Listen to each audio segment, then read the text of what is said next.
check. Is it working? Yep.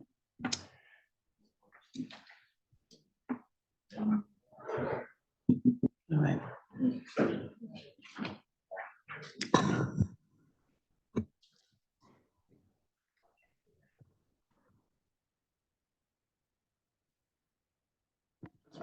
Yeah.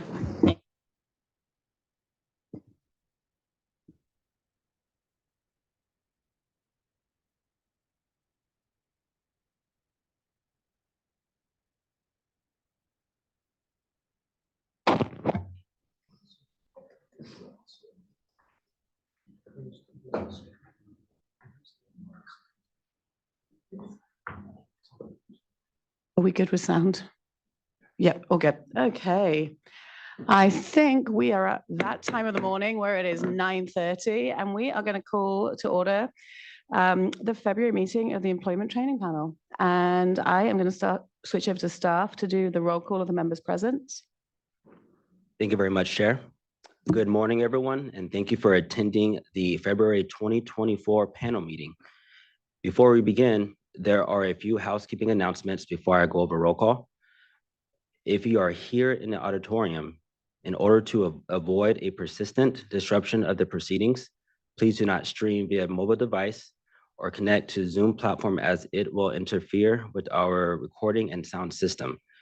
If you are attending the meeting in person and will be presenting or providing comment, please step up to the podium and speak clearly. For those who are viewing or attending the meeting virtually and would like to make a public comment, please use the raised hand feature and wait for your name to be called, at which time you will be unmuted. Please speak clearly, state your name, title, and a company you are representing, and you'll be given 3 minutes to speak. And for roll call, we have Rebecca Betancourt. Present. Ricky Smiles. Michael Hill. Present. Douglas Tracy. Here. Chris Dombrowski. Madison Huell. Present. And Gretchen Newsom. Present online, and there's nobody else in the room with me. Thank you.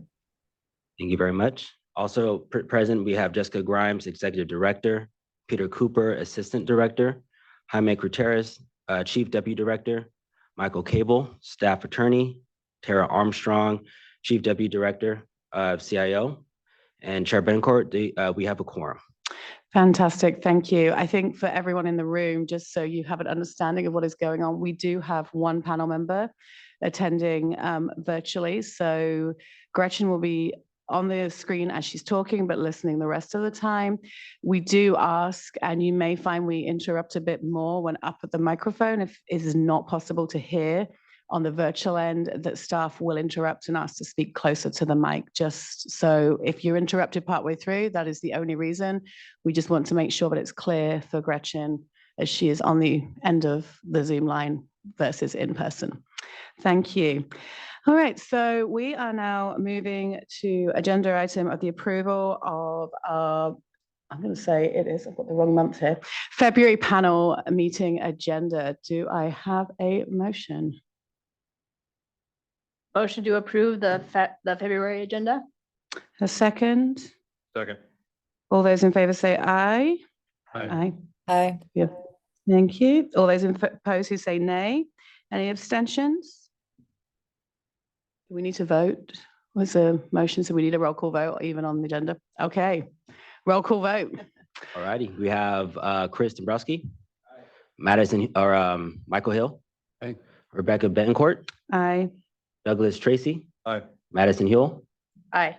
and Gretchen Newsom. Hi. Thank you very much. Thank you. So that motion is adopted. We are now going to go for the action to approve the January panel meeting minutes. Does any member wish to make any corrections? No. So do I have a motion to approve the January panel meeting minutes? Make a motion to approve the January meeting minutes. Second. Thank you. Roll call. Chris Dombrowski, Michael Hill, Aye. Rebecca Betancourt, Aye. Douglas Tracy, Aye. Madison Huell, Aye. and Gretchen Newsom. Hi. Thank you very much. Thank you. That motion is adopted. I am now going to turn over to the executive reports. Thank you, Madam Chair, and good morning and welcome panel members, stakeholders, and staff. It's an honor and a privilege being here with you today as we continue the important work of strengthening California's economy through employer-based job skills training. If all the proposals are funded today, the panel will be approving 10 projects in support of 2,845 trainees for approximately $2.6 million. We have one presentation from Chris Hoover, the Paid Family Leave Small Business Grant Program, one action item, an amendment to the repeat contractor rule presented by Laura Campbell. Review and action on proposals will be presented by the following managers: Kellen Hernandez, Diana Torres, Chris Hoover, and Phil Boyer. Additionally, the executive report will continue with the following: an IT update from Chief Information Officer Tara Armstrong, a legislative session update from Staff Attorney Michael Cable, and a budget update from Chief Deputy Director Jaime Gutierrez. That concludes my part of the executive report, so I will hand it over to CIO Tara Armstrong. Thank you, Dr. Grimes. Good morning, Tara Armstrong, Employment Training Panel. I have an IT update for you guys today. Sorry, I missed last month, so I'll cover that in my report today too. So first off, I want to announce that we did a large enhancement for contract revisions to our system. This took staff from all over the agency to collaborate on how to make our revision process much more efficient. From gathering the right questions up front, using our smart system to conditionally ask questions based on what our customers are requesting. This allows for less back and forth and more efficient processing. And I just want to thank all the staff involved to get this completed, all the way from ideas to builds to training. Secondly, under Cali grants, you'll hear today on the paid family leave, that grant system was up and running and has opened and closed. You'll hear from those applications here today. And we also built an internal document functionality for staff to be able to export the necessary grant documents for processing. Under enterprise support and security, ETP completed an independent security assessment in February, and it's conducted for every state agency through the military. This assessment is a technical analysis to identify controls designed to measure our cybersecurity maturity to make sure that we are secure. And unless there's any questions, that's the end of my update. I will pass it over to Michael Cable. Good morning, panel. I'll make this a really quick legislative update for you. As you know, this past Friday was the last day for bills to be introduced by the legislature for this 2023-2024 session. At first glance, there's about 3,300 bills in the assembly, with a little bit more than half of those were in last year during 2023. And there's about 1,500 bills in the Senate, with also a little bit more than half of those that were introduced last year in 2023. Your legal unit is reviewing all of those bills at the moment, and we'll be preparing a legislative memo and report like we typically do. Those bills that of concern pertain to ETP business or within our kind of sphere, we include those. I was hoping to try to get that to you this week, but with a short week and with panel this week, it was just too tough, so I wasn't able to do so. But there will be a panel legislative memo for you for the next panel meeting. That said, we do create that memo. We do track those bills. If there's any bill in particular you would like us to track, if you could just let me know that, you could just drop me a line. I can add it to the list and make sure that we're tracking it through this final year of this legislative session. I don't have anything more to report unless you have any questions or concerns for me now. Not from me unless anyone else does. Then I guess I'll hand it over to Jaime Gutierrez. Thank you, Mac. Good morning, everyone. Welcome, panel members and stakeholders. Thank you once again for the opportunity to provide a summary of the Employment Training Panel's funding. I would like to start with a quick update regarding the Agriculture Initiative, if I may. On March 11th, 2024 at 11 a.m., ETP will be hosting an information session to provide technical assistance for potential MEC applicants under the Ag Initiative. The targeted audience will be those interested in completing the application or those that have very recently submitted an application. We will record and post a second information session for single employers interested in applying under the Ag Initiative as well. A stakeholder notification will come out in the coming days and will provide links to our website for those interested in attending these sessions. If you have any questions, we please encourage you to contact Robert Meyer or Heather Miguel as part of the ETP team. So with that, moving on to our funding. As Director Grimes stated, today's panel meeting is for approximately $2.6 million. That includes 2 approved delegation orders for a total of $149,615. As you know, delegation orders are proposals capped at $75,000 and approved under the delegated authority by the director on a continuous flow basis. For this fiscal year, ETP has approved a total of 29 delegation orders. If all proposals scheduled for this panel meeting are funded today, the panel will be approving 9 projects. We currently do have 111 applications in demand. 58 applications are currently with the regional offices in development. 21 applications are under review by the Application Assessment Unit. 32 applications have been submitted and are pending review. The estimated value of the 111 applications is approximately $20.3 million and breaks down as follows. $14 million in demand for single employer contracts, $110,537 in demand for small business, $3.7 million in demand for multiple employer contracts, $2.4 million in demand for apprenticeships, and 0 demand currently for critical proposals. We are currently within our total allocations for state fiscal year 23-24. That is the final portion of my report. And once again, we do not have a consent calendar this month.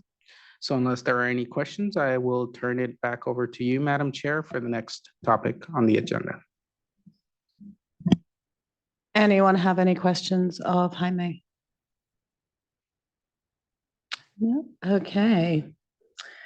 We are now going to go across to, I believe it's across to Chris for this paid family leave. Exactly. Yeah. Good morning, panel. For paid family leave, you're right. Please turn to tab 1 and tab 2. This is a presentation for both of these ETP grant proposals.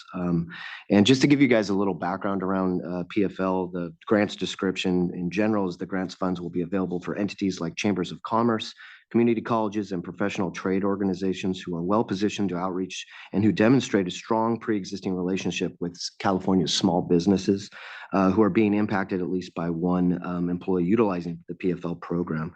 And so, as Tara mentioned, we had a successful launch of the Cali grant system. These are our 2 awardees that we're asking for a motion to approve on. So the first one that I'd like to present is on tab 1. That's Greater San Fernando Valley Chamber of Commerce. And they're out of the Los Angeles County region. And they did perform very well under our PFL, our previous PFL grant number 2, in getting out their $500,000. And then on tab 2, we have a new applicant or awardee, I should say, potentially, if approved today, and that's Santa Maria Valley Chamber of Commerce out of the Santa Barbara County. And this is a region of California we haven't had a grantee with yet. So we've had in PFL 1, Central Valley Hispanic Chamber of Commerce, and we had the Orange County Hispanic Chamber of Commerce. And then in PFL 2, we had San Fernando Valley Chamber of Commerce and a Tulare Kings Hispanic Chamber of Commerce. So this is a new region. They all have kind of outreaches into other counties outside of just this. So that's why we use this process to identify geographic. We take that into consideration. So they're a first timer, but with that, I can answer any questions or concerns you guys may have before a roll call, hopefully, to approve both of these. Does any panel member have any questions? I just have a comment, Chris, and I did mention this to staff at one point. It'd be nice to hear some success stories at some point of these programs as we're awarding fairly large sums of money to these ones to help with some of these programs. It'd be great to hear some success stories at some point. Yeah, and to just give you some information, what's coming, like with SEED, we have a independent contractor, Dr. Gillespie, who is right now setting up interviews with past awardees and conducting surveys with some of the small businesses that were affected, hopefully. And so she's putting that, I've been working with her to put together a presentation for you guys that should be coming soon. I think it would be great just to see, so everyone can see how we're using this money and how it's really helping to benefit. I think her, she's gathering that empirical data and will, be back before us here. Fantastic. All right, so you are asking us to see if there's a motion to approve these two packets. Please. Do I have a motion to approve these paid family leave? Motion to approve. And a second? Second. You roll call? Yes, we got Chris Dombrowski, And Michael Rebecca. Hill, Aye. Rebecca Betancourt, Aye. Douglas Tracy, Aye. Madison Hill, Aye. and Gretchen Newsom. Hi. Thank you. Thank you. So that motion is adopted. Thanks for looking at me. And we need to have What, the the actual opportunity wording? for public comment. Oh, and the public So comment. we have the motion, the second, and then an opportunity Want for any public public comment? comment. There may Yeah. not be any, but we should probably go through those On that steps. one, these. just in case. Right. Do we have any public comment on that paid family leave? No public comments. Want me to vote again? Proceed. Proceed. So we can move with that motion adopted. Thank you. All right, I am now going to pass over to Laura, I believe. Good morning, panel members. Thank you for the opportunity to present the amendment to the repeat contractor rule action item today.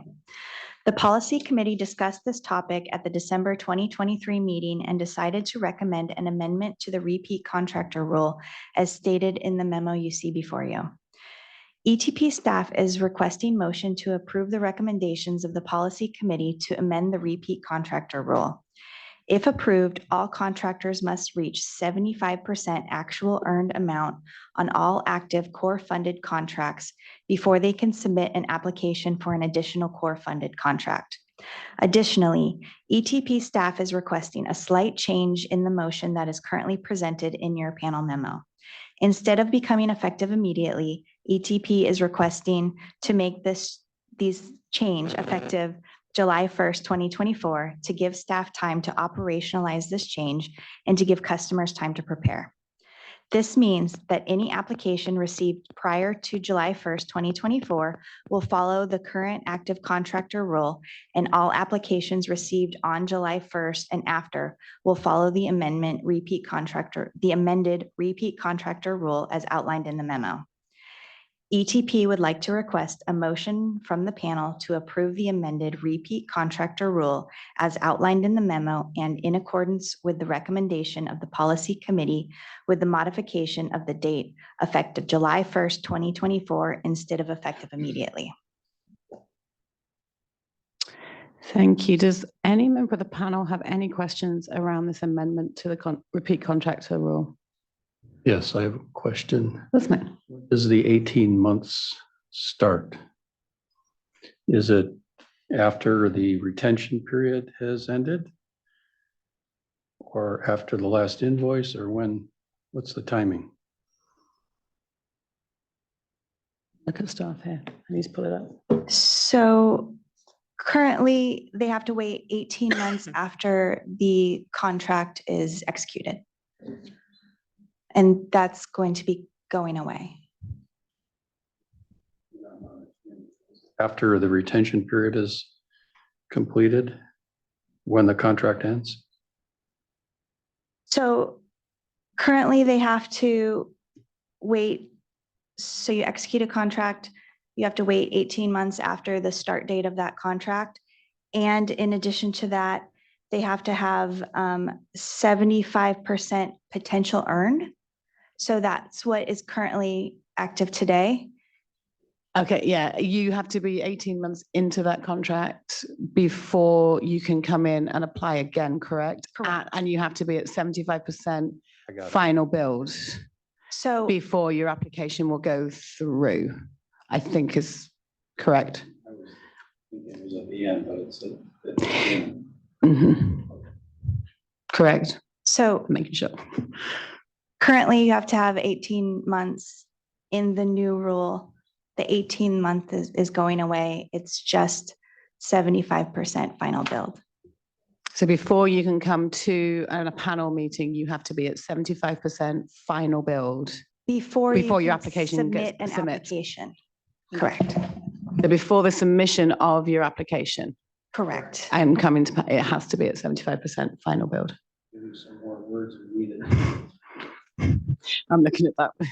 I'm looking at the attorney corner there, if it needs more clarification or if that's enough in that memo. No, I think that's clarifying it. I think what Member Hill was interested in or was looking at is when was whether or not the date of the 18 months was commencing toward the end of the contract. So Right. the end of the term or the end of the retention period. And I think the clarification on that is it's actually commences from the start date of the term, the Mhm. 18 months. That's the key time frame from there, if I was hearing it correctly. And I Right. point out I that would much rather you ask, Mike. Gretchen, go. staff member Elizabeth Testa has her hand raised in the queue. Yes. Hello, everyone. Can you hear me? We can, Liz. Excellent. I just want to clarify that the current repeat contractor rule, which is the old repeat contractor rule, which will go away on July 1st if you approve this proposal, that in the old rule, there is an 18-month limit as well as the potential earned limit. But in the new proposed repeat contractor rule, there's no time limit involved, but they're using the actual earned amount instead. Thank you. All right, thanks, Liz. Any other questions from panel on this proposal to the contract rule? No, okay. Do I hear a motion to approve the amendment to the repeat contractor rule? With the change to July 1st, not with immediate effect. Do I have a motion? Yeah, motion to approve. Second. And second from Gretchen, thank you. Any public comment on this? Yes, we have one for John Fox. Go ahead, John. Can you hear me? Yes, we can. Hey, good morning, panel. My comment is that the rules here around the repeat contractors does seem to be different from what was discussed in the policy committee meeting, and portions of the way that this rule would impact, especially multiple employer contractors, seems unclear from the memo. I'm wondering if there could be either some additional clarity or potentially that this topic could be sent back to the policy committee for more robust public comment. Thank you.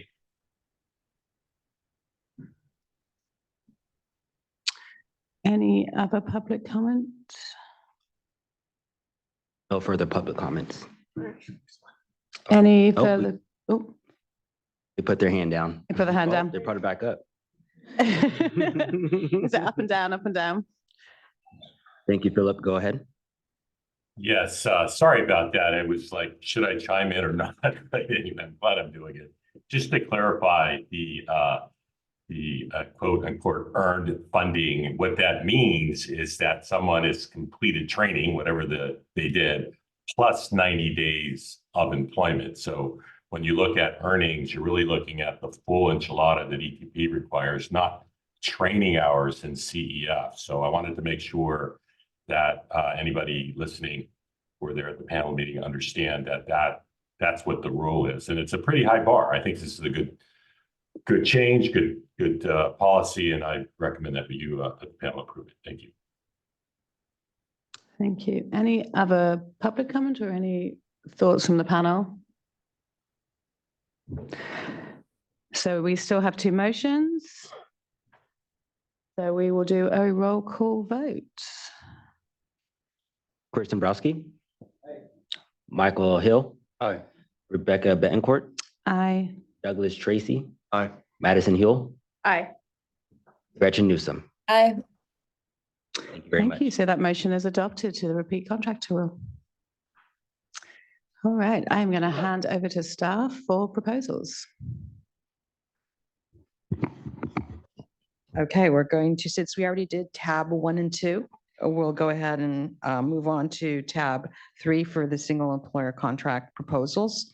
In tab 3, we have a proposal from Hollywood Park Management Company, LLC, doing business as Los Angeles Stadium and Entertainment District. This is a first-time contractor to ETP. They are requesting a total agreement amount of $386,883 to train approximately 325 incumbent workers, retrainees, and an additional 36 job creation initiative on newly hired workers. There is a correction on page 2 of 5, and that is with regards to the occupation of specialists. The actual wage range column shows $20.66 to $19.88. That's obviously incorrect. The ceiling band on that is actually, that was a typo. It is $29.88. So it's $20.66 to $29.88. All training will take place at the Hollywood Park Seoul location in Inglewood. All the proposed trainees are full-time permanent employees with a year-round structure. 36 new workers, all of which will also be full-time permanent employees. This training plan does include productive laboratory training, expected to train 80 specialists, operations and technical support, and cross-training of equipment maintenance and operation inspection techniques and receiving procedures to meet venue requirements. The trainer to trainee ratio for this productive lab will be 1-to-1, with it expected up to no more than 11 hours of productive lab training for these trainees. Hollywood Park representatives are here to answer any questions that the panel members may have. Thank you. Good morning. Good morning, panel members. I'm happy to be here. I'm also accompanied with Bill Sachs, who's from the National Training Company. Can I just stop 1 second? Gretchen, can you hear? It's just very soft. That's why I wanted to check she can hear. I can hear and now I can see. Okay, fantastic. Good morning. My name is Janice Ide. I'm the Vice President of Human Resources for Hollywood Park. Our main business is SoFi Stadium. And we sit on 298 acres. Again, the centerpiece is SoFi Stadium there. We opened in 2020, and when we had our first fans due to COVID come in 2021. And since then, we have hosted the Super Bowl. Last summer, we had 6 nights of Taylor Swift. We had Beyonce, Pink, and we do all major stadium tours. And we're here today because we have an exciting future. In 2026, we're going to be doing 6 games of FIFA. 2027, we'll have the Super Bowl again. And then in 2028, we'll be doing the opening and closing ceremonies for the Olympics. And can I answer any questions? Does the panel have any questions on this proposal? Okay.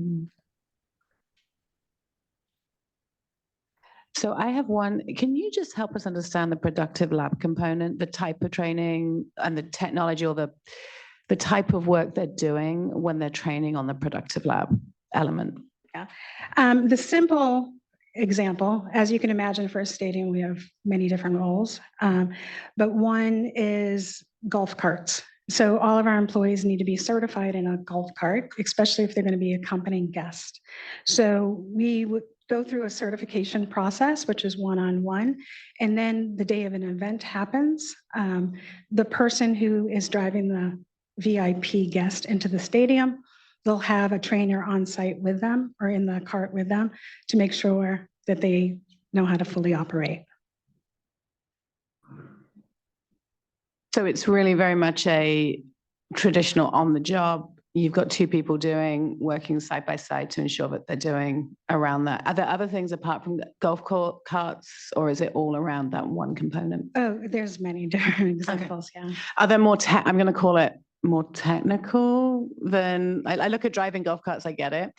And having important people, are there more technical skill ones or more, I'm going to call it very specific job skills where it's, I'm going to say more needed to be side by side from a safety or skills perspective? I'll use the example of the infinity screen. So we have like the largest infinity screen as of today. I know there's a lot people are competing with it, but so the infinity screen is our scoreboard. It's double-sided. It has so it's 70,000 square feet, and we have 80 million pixels inside that infinity screen. So in order to operate that is we do one-on-one training. So it's the infrastructure, the workflow, and the overall breakdown of all the equipment. They need to learn like the stadium settings. And as you can imagine, we host 2 NFL teams. So those settings change for NFL versus a concert. They do the user functions, and then they have to break it down level by level, because then there's the ribbon boards that go around the stadium. Yeah, and just all the workflows that go through that, because it has to be tied in with the broadcasters, with sponsorship, and then making sure that it gets it all right. Mhm. That's where I would say is much more of a productive lab training element than the golf cart example.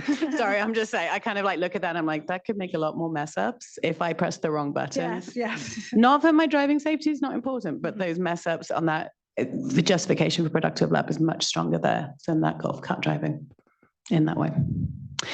Any other questions from the panel? Gretchen's got her hand raised, I think I can see. Go ahead, Gretchen. Thank you, Chair Betancourt.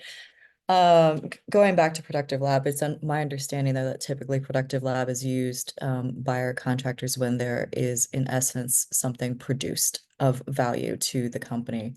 It's more used in the manufacturing sector than I've ever seen it done in the entertainment sector. So it did cause me to pause and raise my eyebrow on that one. But I wanted to ask, what is the specialist occupation title? What are they doing? Curious. A specialist could be anything from cybersecurity, right, to security specialist, an event-based specialist. They're typically specialized in their one area, independent contributors that are able to make those independent judgments during an event. Okay. And then just to reiterate, I read in your proposal that all of the proposed trainees that are going to receive this training are full-time permanent employees. They're not the part-time crew that comes in just for the special event or the Taylor Swift concert, et cetera. Right, all full-time. Okay, perfect. I would like to myself see your post-retention wage listed for the job description or number 2 under job creation, match that of job number 1. So moving it from 2066 up to 2315 an hour, so that after you've done all this training, and it's a 2-year program, that those trainees you've hired them on, they can anticipate the minimum post-retention wage being $23.15 an hour. Are you comfortable with that? Yes, that's very reasonable. Thank you. All right, any further questions from the panel on this proposal? Madam Chair, Yes. just in regards, because I was hearing the questions regarding productive lab and just wanted to reiterate or put out there that section 4400Y2 is where we have in our regulations the discussion regarding laboratory training, and kind of along the lines of what Gretchen was indicating, it's done, accepted or approved by the panel on a case-by-case basis for good cause shown. And when it talks about laboratory training, it does talk about requiring specialized equipment or facilities. I know the panel has looked at it more in manufacturing, like Gretchen had discussed, but our regulations aren't directly on point, but it is on a case-by-case basis for good cause shown, looking at specialized training. Yeah, I think I would like you to focus more on the more technical side of productive lab, sort of to exactly that regulation piece around that technical equipment, where it's very specifically, I'm going to say a major flaw if it gets done incorrectly, is that's the purpose of productive lab. If it's in the manufacturing side, slightly different, so you're still making a product as well. But I feel like the Jumbotron side is where I would recommend spending the time on your productive lab versus your golf cart training. Absolutely. Any other questions from the panel? Before you do that, Bill Sachs with National Training. Since we're moving the wage up for the J2s, is it possible to use health benefits for that as we do in J1? I would be comfortable with that as you're doing in J1. Yes. for clarification, is there a cap on the health benefits that'll be applied? I know there's been discussion about 250 before.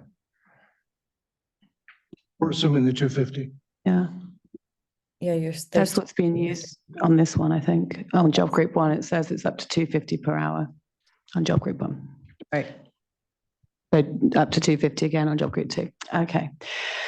All right. Do we have any further questions? No. All right. So do we have a motion? Motion to approve Hollywood Park Management Company LLC, DBA Los Angeles Stadium and Entertainment District in an ETP funding amount of $386,883, with the caveat that the post-retention wage listed in job number 2 be increased to match that listed in job number 1, moving it from $20.66 an hour to $23.15 an hour, with the added addition that they can use the healthcare portion to meet that. Thank you. Do I hear a second? Second. Thank you. Any public comment on this proposal? No public comments. All right, can we do a roll call vote? Yes, Chris Dombrowski. Michael Hill. Aye. Rebecca Betancourt. Aye. Douglas Tracy. Madison Hill. Aye. And Gretchen Newsom. Sorry. Betancourt, aye. All right, so the motion is adopted. Thank you. Yeah. Thank you. So moving on to tab 4, we have a proposal from Pioneer Circuits Incorporated. They are a repeat ETP contractor. They are requesting a total of $176,180 to train 101 retrainee incumbent workers and approximately 20 job creation retrainees. They are conducting all training at their Santa Ana location. I do want to, as a repeat contractor, on page 5 of 5, you have their project performance for the most recent ET 220239, which just ended on January 30th, 2024, the term end date. Initially, at the time of the publication of this proposal, they were expected to, tracked eligible hours that were potential earnings of $128,090, which is approximately 82% of the approved amount. Because of that, they were able to request training for excess of what was earned at the time, what was expected to be earned. However, in completing their final invoice payments, as a result of that, there are some ineligible trainees.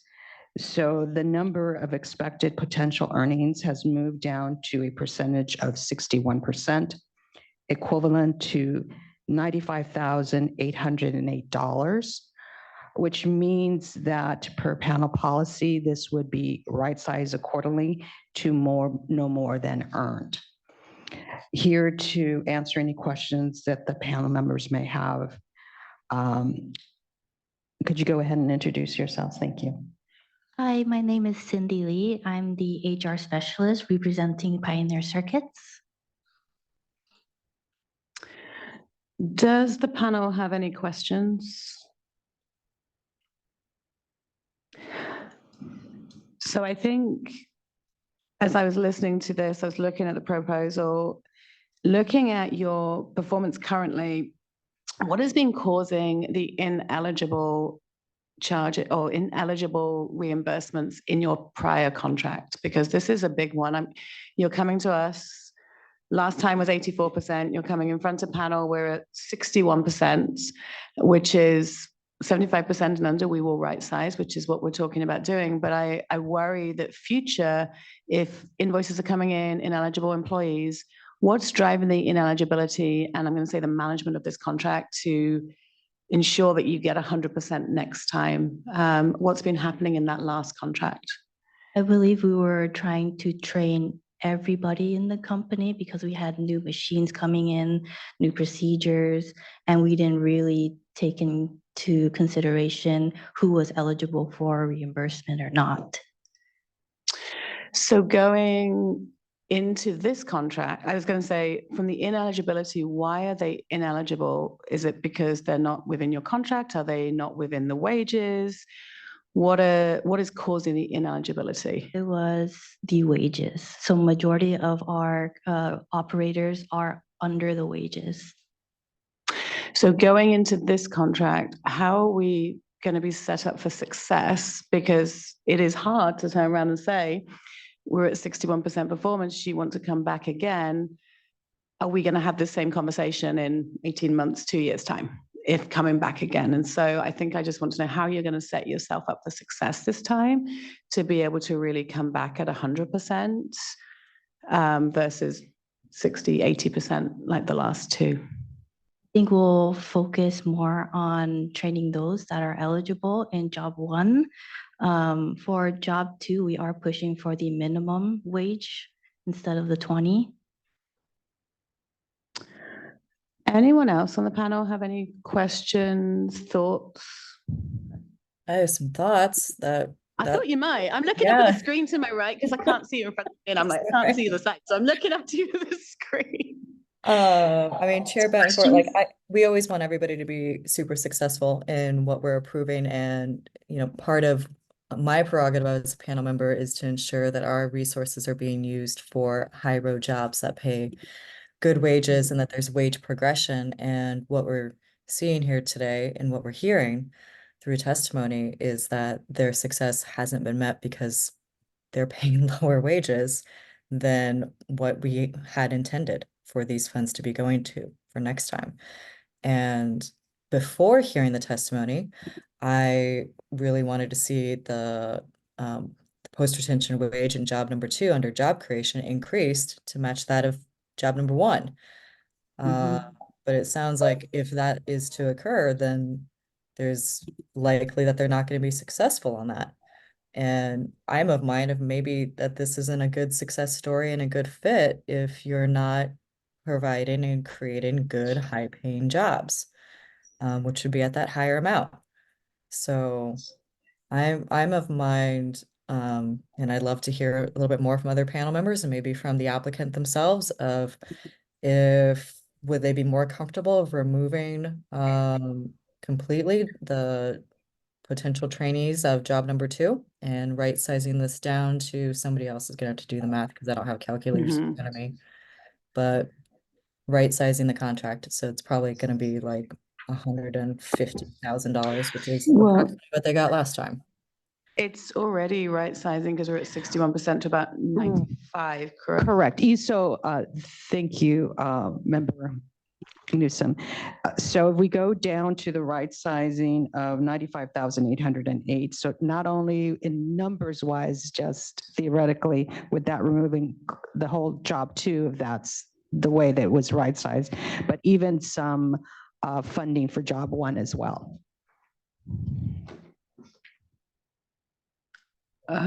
Yeah. Yes. I agree with the wage component of it, but I'm sensing there's a management issue here. There isn't sufficient oversight even internally to the company or as a result of the subcontractor. So that's what I'm sensing. There's an issue there. The consultant, Keith Brahma, Propel Consulting. So I've worked with them a couple times now, and we definitely in this project, this current project, we did have some challenges getting up and running. Min Talk, the director of HR, correct? He couldn't be here today, but he since came in about halfway through the existing contract, and along with Cindy, definitely ramped it up. But in catching up, you know, lost focus of wages, who's the qualified employee, who's not. And to be honest, we also did, it wasn't just, it was the slow ramp up. It was wages, obviously, but it also was, we did the full analysis. So if people termed and didn't qualify for whatever reason, leaving a job or what. So we went through and scrubbed this entire project just before this meeting, just for this purpose. So we can give you guys an honest number. So we were at 176. We had talked through the development, okay, we're probably more at 125. And we said, let's just get this done before panel. So we literally scrubbed everybody for terms, wages, roster issues, everything, and said, here's our baseline number. So I think, Diane, I believe what you said was job two, with this 95,000 number, job two has already been hit, and then a little bit out of job one as well. Is that what you? So it would affect approximately 76 and 5. It's about approximately $81,000 of reduction. Right. So I think point might not get close enough. Point being that I think a lot of that's been accounted for already by reducing from 175 down to 95. And personally, I feel with Min and Cindy jumping in about nine months to a year into the existing contract, we've fixed a lot of those hiccups, brought the numbers way down, and believe we can achieve it. That's my 2 cents. Sorry. So just so I can clarify with regards to the numbers and job numbers, because it is 2 different things. If the panel should choose in their motion, it would, if they choose to eliminate job 2, that would have to be part of the motion, because at this point, downsizing, basically on Monday morning, there's still the option of keeping job 2 in there. So that would have to be clear. Yeah. I think I'm feeling Mike's feel as well around management of this contract. So your contract in 2018, so ET 19-0114 also did not perform at 100%. It did perform better than this current contract. It's sat at 84%. Now I know COVID came in, it may have affected, but for those few months, I mean, we all were there, March through September 2020 was a rough time for everyone. That's not a lot of a 2-year period. And we were at 84%. This current contract, we were projecting at 80% again. So again, we're still not hitting 90, 95%. And we thought, from what you're saying, you were like, yeah, we think we're on it. And then the actual numbers came in not at 82, but at 61%. That's a very big difference for me for performance. So I feel like the management of it is one of my concerns. It's like, it feels like there's a proposal that's been written that's like, hey, we want dollars. There's training, we want dollars. We just are going to apply it to whichever training. I feel like the training plan of which individuals, what content, what hours needs to be sharpened to ensure success in this. It feels a bit, I'm going to say, we're throwing spaghetti to try and see if we can get a fund versus a very focused needs analysis done. Really like, okay, we know these employees, we know that it's going to be these ones. We're going to have good barriers, project management barriers in there to say, okay, we are at this piece in training. We're going to put them in. We're not going to open them till longer. I feel like the management of it needs to be tighter. Now you have to remember I run training for a day job. So sometimes my head's going into how would I run this? But I just feel that the management of this, the last 2 has been a bit wishy-washy, and I worry we could be going the same again. I don't know about anyone else. I'm looking up at Gretchen as well. Anyone else have any thoughts? Yeah, no, I agree with those sentiments. For me, I haven't heard any of the systems that have been addressed to actually change the culture. So no, I have that concern and the difference as well. And I 100% agree with you. I mean, the data is right there. We can see it. And my hands-on experience was in the transition from the previous person in Min, there was a gap and a drop off for him to get up and running with his real job and then throw ETP in there. But I definitely saw a change, but I don't know if I really wish he were here because he could speak to all the internal changes that I don't even see. But I don't know if there's something Min can put together or we can put together and repropose to you to show, because Ms. Bedcord, we've had this conversation directly with Min of, hey, how are we tightening this up? Because it was more ragtag back before when he started, and then they really refined it. But when you're a year into a 18-month to train or 21-month to train contract, you're chasing, right? You are. So you're chasing your tail. If there's something we can present to you guys to show how we have tightened it up, and Min can put it together for us, Director of HR, be happy to do that. I feel like maybe your numbers of trainees and percentage of employees. So you were saying at the moment, you're looking at 1/3 of your population. It doesn't feel like we're managing 1/3 of our population well in the training. So I think I would feel more comfortable if you would come back thinking about this conversation from panel and thinking and table so that it can think about what is the best way to show that we can and bring Ming back with you to really, I'm going to say, build the confidence, the panel of this is how we're going to do this. Think about your numbers. We've been at 62% performance instead of 100% and 84. So maybe we want to think about the actual number of people we're going to train, be successful. Then next time you can always come back for a larger amount in that way. Start the success cycle. I want to see success rather than failure. I don't want someone coming back a third time underperforming, if that makes sense. And I think that's the voice of all of us here in that sense. So for me, I feel that the best would be to table. I don't know if anyone else has any thoughts. I'd like to see that what's going to be different going forward so that you will have success. We definitely want to support you, but we want you to be successful too. 100% I agree. And we will take this conversation back to men, tighten things up and get back with you guys. Okay, so do I have a motion to table this proposal? Motion to table training a proposal for Pioneer Circuits, contract number ET 24-0286. And a second? Second. Thank you. Can I get a roll call vote? Oh, sorry, any public comments? We do have a public comment. Mhm. Go ahead, Kelly.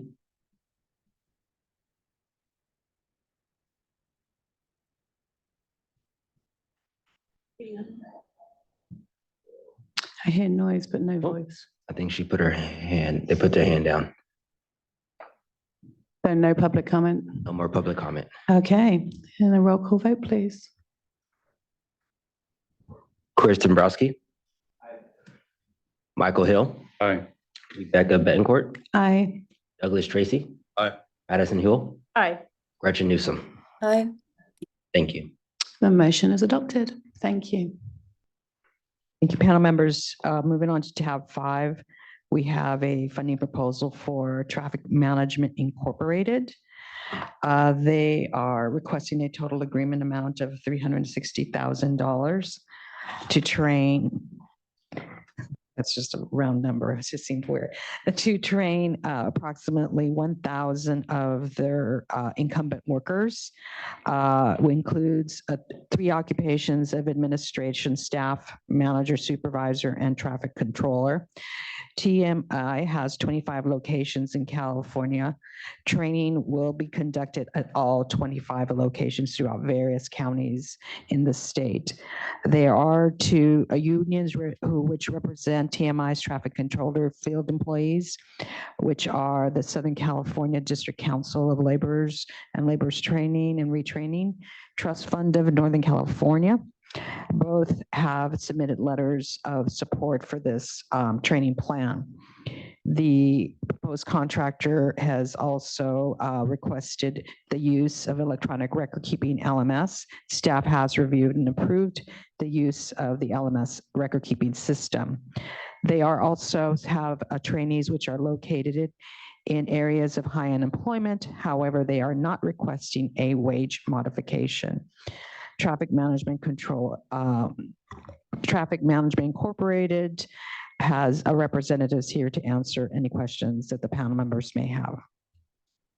Hi, good morning. My name is Thomas Manriquez, the manager of talent management of traffic management. Do you have any questions for me? Does the panel have any questions? I do, Chair Betancourt, if I may. Okay, go ahead, yeah. Thank you. So I see here that you do have the support of LiUNA in this. Excellent job. I just wanted to inquire and make sure that this training is not going to be duplicative of the training that is offered through their apprenticeship programs for similar classifications. Correct. Yes. Got it. And I did want to applaud you on the certifications that you are providing to these trainees. Thank you for that. Also, thank you for not seeking a wage modification to lower wages. Appreciate it. Any other questions from the panel on this proposal? No? Do I hear a motion? Approve Traffic Management Inc. Proposal for $360,000. Second. Thank you. Can I get any public comment on this one? No public comments. All right, then a roll call vote, please. Chris Dombrowski. Michael Hill. Aye. Becca Bettencourt. Aye. Douglas Tracy. Aye. Madison Hill. Aye. Gretchen Newsom. Aye. All right, so the motion is adopted. Thank you. Thank you so much. Thank you. Good morning, Director Grimes and panel members. Kellen Hernandez, manager from the San Diego Regional Office. I'll be presenting the proposals developed in the San Diego Regional Office today. If you'll please turn to tab 6, Marietta Circuits. Marietta Circuits has withdrawn from the February panel meeting. The company plans to return to a future panel meeting. If you'll now please turn to tab 7, Walter Anderson Plumbing. They're a repeat contractor requesting $402,500 to train a total of 250 retrainees. Training will take place at Walter Anderson Plumbing's locations in El Cajon, San Marcos, and San Diego, California. Representative from Walter Anderson Plumbing is present to answer any questions from the panel members. Thank you.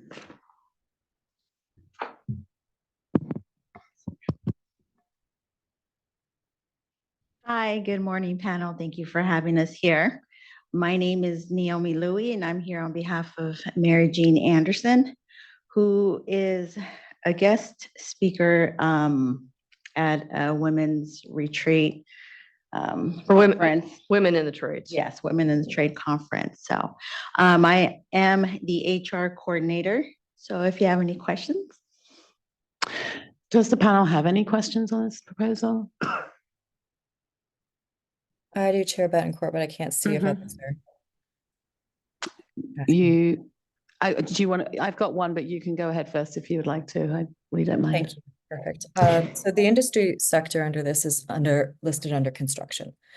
And I'm seeing significantly lower wages than what we typically approve for construction, where we have moved wages up to a post-retention wage minimum of $30.90, and this one is only $25.98. And so I'm wondering as to why and how that lower wage is being sought. So the lower wage is being sought because we moved everything to job 1, or we just have one job number. We did that based on the sentiment of the panel a couple of months ago, I think back in the December panel. So job 1 incorporates for us, both incumbents and new hires. And Mary Jean Anderson's company they focus on women and veterans in the trade. The last project, if you look at, had a 50% veterans component. Tell me the last time you saw that. 50%. We ended up having to move 450 hours to make that, but you know, she focuses on women and veterans, and especially with the women's component, these are unskilled workers coming in. She has 40 current technical positions that are females. I mean, that is unheard of in the trades. She does a great job with that. And so we sought that the lower wage so that we can train incoming unskilled workers. Now, once at 18 months, here's what the job or what the wage progression looks like at 18 months. Workers, the minimum wage or the minimum hourly, plus there's a commission structure on top of that, but the hourly at 18 to 20 months is $33.70 an hour. Okay, so we asked for that lower wage so that we can train unskilled workers. Without the ability to do that, you're not able to train those workers. And on top of that, the local apprenticeship program right next door to her, their wages are I've got them here, approved 4 months ago, $25.98 an hour with $4.92 an hour in benefits. So we feel that we have a strong program with wage progression that puts specifically women in trades that nobody else in California has been able to do. So that's my answer to that question. I think where we're hitting, and it's going to sound weird, what you just said is 18 months in, it's how we calculate post-retention wage, isn't it? So you're saying in the term of a contract, they are actually hitting that wage, but not maybe 90 days post-training.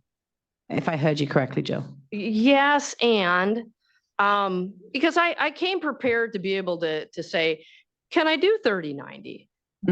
Could I? Maybe. Do I want to? No. Do I think it's fair? No, not when we have an apprenticeship program that can be $21 an hour. I mean, I think you said it. no I think you said it 18 months. You said most of them, when they come in at the beginning, they're in the lower wages, but about 18 months into the program, they're hitting, what were you saying at 30 months? $33.70 an hour. So they definitely make it at They that make point. it, but it's the calculation of post-retention wage, isn't it? So it's It you're is. finishing your training, And what that 90 happens when days. somebody comes into the program, let's say 12 months in, right? They're a new hire at 12 months in, they will not make it. And so we need to be able to have some flexibility. So when the panel decided to do away with job creation, it made me cringe because what it does is it makes it so that Jill, we won't be able to train those unskilled workers. Like, I mean, they can, but the idea for ETP as a whole, I don't think meets that mark. Jill, how many in this contract are proposed as, when you were looking at it or across this contract, are they new hires versus incumbents? So we've just come out of a contract. I look at the number from the last of estimated trainees, company size. It looks like we're training nearly everyone if you look at that number.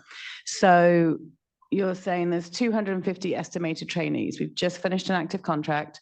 There's 297 employees here in California with the company. Actually 320 today, but close. It's right? still We're a in the large ballpark. number, again, retraining. So I know we've removed job creation. Are components of this contract actually also including new hires in there? And is that what's pulling down your post-retention wage? Yes.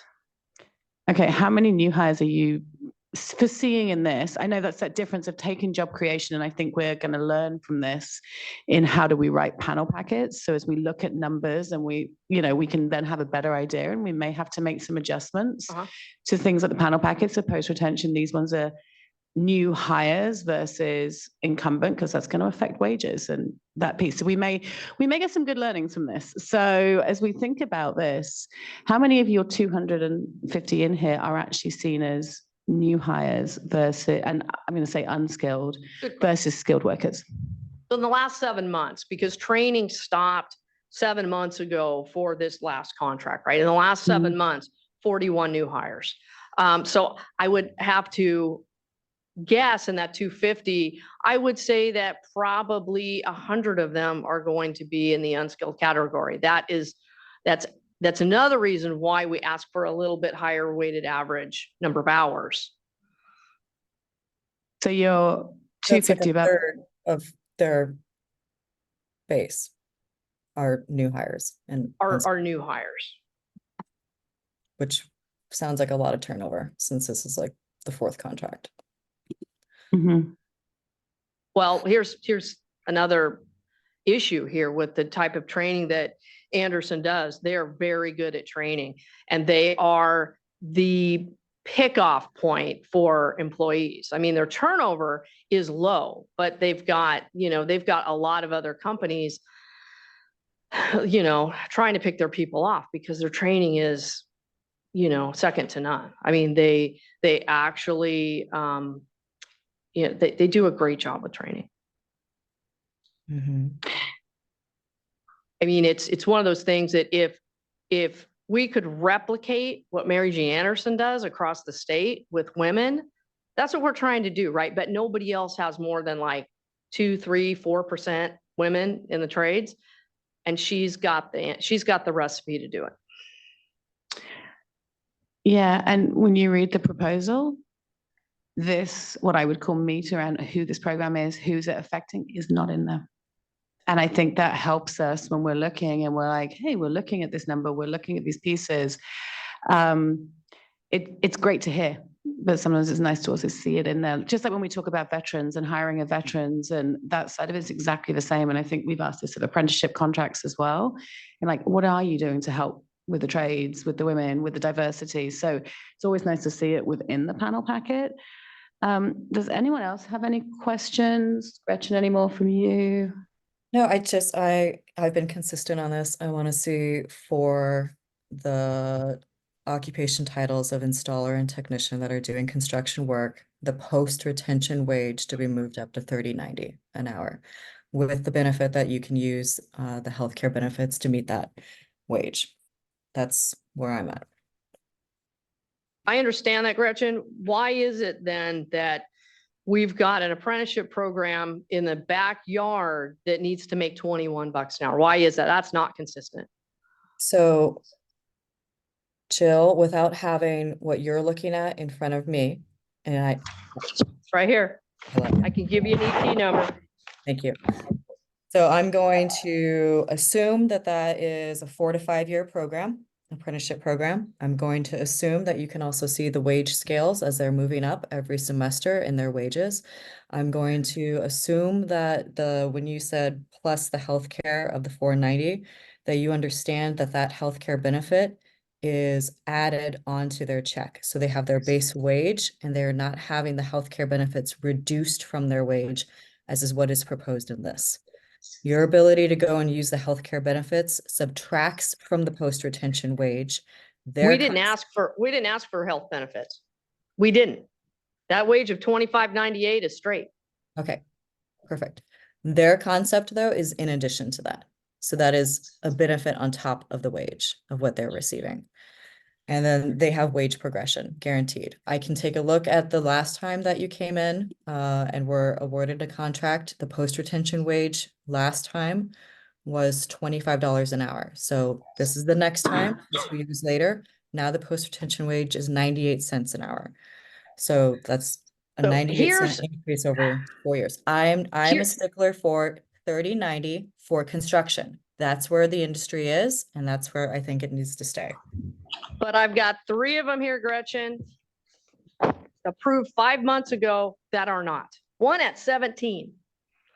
So it's what you're saying is not, there's no consistency with that. So can I do it? Yeah, I can do it, but I don't feel like I need to be bullied into it. And I don't feel like my client needs to be bullied into it. Is the compromise to utilize healthcare benefits to bring a $250 additional? Can I just do the math just so that people can put this into a little bit of context, because I know there's a lot of discussion going on. So we were to add the health benefits, which I believe one of the panel members has offered as a possibility. So then essentially it would go from $25.98 to $28.48 mathematically. In other words, and the difference then, member Newsom, is it would be about $2.42 under the $30.90. So it's still coming kind of in the middle, coming under what you're looking at. And then from the contractor's perspective, the wage would go up to $28.48, because then you could add the health benefits for the contractual wage of $30.90. When we're saying health benefits, I think with the CBAs, they're getting the full amount of the health benefits, whereas the private contractors are limited at $2.50. And I think the argument also is that the dollar wages actually pays the rent, pays the bills, and the benefits do not. Yeah. And I'm going to state for the record that to allow an apprenticeship program to do something different and have a single employer have to do something in above is discriminatory on its face. Anyone else have any questions, comments, thoughts? No. So I'm going to say a couple of things real quick. One is what you brought up. I can't say that it's truthful, not truthful, valid, not valid. And see him? You know what, if you could, sure. I'm attempting at this point to maintain the professional that we should have at this point. You've continued to hold it up as if Gretchen can see it from where she's at. My recommendation at this point, honestly, is because I would like to have a chance for the entire panel to see what you're talking about. And if it's actual and it's true, and it is what it is, I'm not even gonna look at it right now, because the panel itself should all see it together. You can flag it in the air as much as you like to, but my recommendation would be that we would actually table this until next month. Please So- forward through whatever we can So forward through here's, so we can see here's it. my issue about tabling for someone coming from Sacramento. I am, We have Donna, just speaking airfare, then. we've got hotels, we've got, that's also not fair to this client. So what I'm being told is that if I don't agree to raise the wages that Gretchen's brought up, do the rest of you agree that it should be? are you going to allow me to continue speaking now, or you want to Sure. speak again? Go ahead. Go ahead. I appreciate that. So I've got a daughter that just started in the trades. I think 4 weeks ago. 4 weeks ago Monday, it'll be. You mentioned that there are people that are being kind of picked off because of the exquisite training that's offered where you're at. Training could be phenomenal. In the construction trades, everyone's getting picked off. Everybody needs more workers anywhere they can find them. And if they're getting training, that's even better, right? I'm gonna fall back to exactly what I said a minute ago. And it's with zero disrespect to your company. I know next to nothing about your company. Until we have everything in front of us, and if what you've stated is accurate, that we've approved stuff in the past, and it's not fair, then I would agree with you totally, and I would say that we vote through at that point, and I would be in favor of going forward then. But until everything is proposed through the correct way for me to at least get a chance to see the background to it, I don't feel comfortable moving forward today. So I'm going to recommend that we table going forward. Any other thoughts? I feel where, and Joe, I hear you, and I hear every party here. There's a lot of different emotion issues at the table, and I think one of Doug's recommendations is a very good one, is actually for us to look at these and really understand that situation. We do, I know as well, as being prior funded, it makes it, I want to make sure we're being fair, we're being equitable, we're being across the board with this, and looking across. And I think everyone being able to look at these, see these pieces, have the time to think, look at it, comparison. If they have questions prior to panel, to raise those with staff, to be able to get that full picture for everyone, I think is really important for me.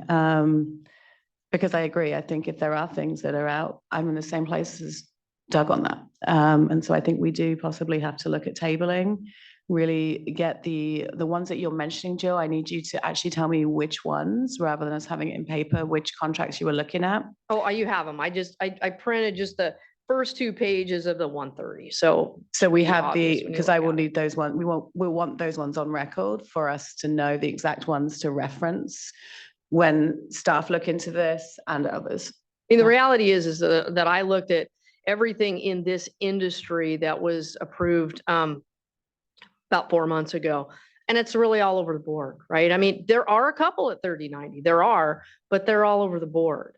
And so I think that there's an inequity there. And I think that, I know I represent a lot of HVAC companies across across the state.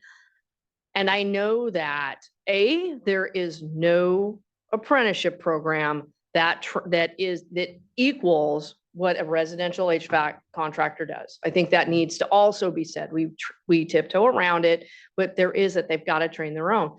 And I think that by having a really high wage, what it does is it makes it so that we can't train those incoming workers, or, it places an undue and unfair burden on those employers.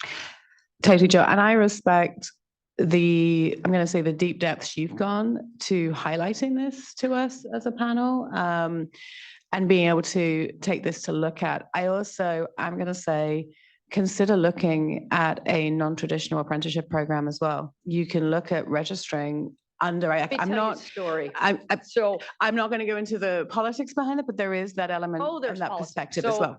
Yeah. And company has a DAS approved OJT program. The reason that it's an OJT program is Jill, because, I know that horizon very well. oh yeah, yes. Mhm, Chief Rude, when he was chief, said, Jill, I want programs like this. mhm.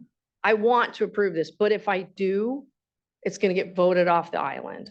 And then we did another pre-apprentice program for women specifically, and we're awarded that program to link to PHCC's DAS approved program, who was the only program who actually had a residential component. Guess what? They're on indefinite hold, will not link. So it's like when you try to do the right thing for employees, especially women, there's just barriers after barriers. Can I agree to 30/90? I could. I just don't think it's right. Max, looking. My comment is that this deliberation and this deliberative process needs to be open, transparent, and the public needs to have access to it. So your lawyer starts to twitch when I hear that there's going to be other documents submitted to a majority of the panel members between this and another panel meeting. So I think the panel needs to be clear that what direction they're looking for in regards to tabling this and bringing this back. What are they wanting to see in the panel packet? Because I'm anticipating, since this is going to be an open and transparent process, that Jill is going to show up again with another stack of documents and want to do again, showing those exhibits and bringing them into the record. And if we're just going to close it down next time, then I think we have an issue here. I'm wondering, I'm brainstorming here, Max, so you can keep me in check. Is there a way that staff can look at this, come back with the analysis of what they're seeing in the, I'm going to say across this trade, both in the apprenticeship contracts and wages and in any others, so that it is truly coming from staff and the data versus panel packets and perspectives? I don't know. I am your humble staff lawyer, I so know. I just handle the humble staff lawyering issues. Yeah. What I'm hearing though is what you're, and this is what I was trying to guide you gently toward, is if you have specific direction as to what you want staff and operations to prepare for this particular panel packet item coming up next time, Yeah. then that would, you should probably let that be known. Otherwise, if this is going to be open and transparent, I suspect Jill will be showing up again with another stack of papers and trying to submit them into evidence and being shut down. I'm not going to bring more papers, right? Like I anticipated this argument. And so I just came prepared for this argument, right? And I'm like, when we were kind of re-looking at this project, when we eliminated job 2, and we're talking about wages, and I'm like, why do I have to be more than apprenticeships around me? Why do I have to be? Right? So could I be? I could.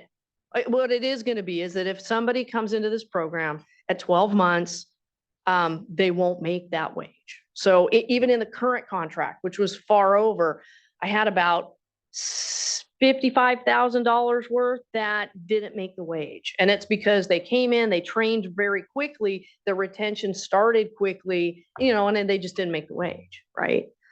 So it's not that. And Anderson also is a DOL approved apprenticeship. So they do have noted wage progression. And I get that California doesn't want to look at that, but in other states, there's reciprocity, right? Where you can't just not look at it. So they do have a DOL approved apprenticeship program and wage progression and so on. They're a strong employer.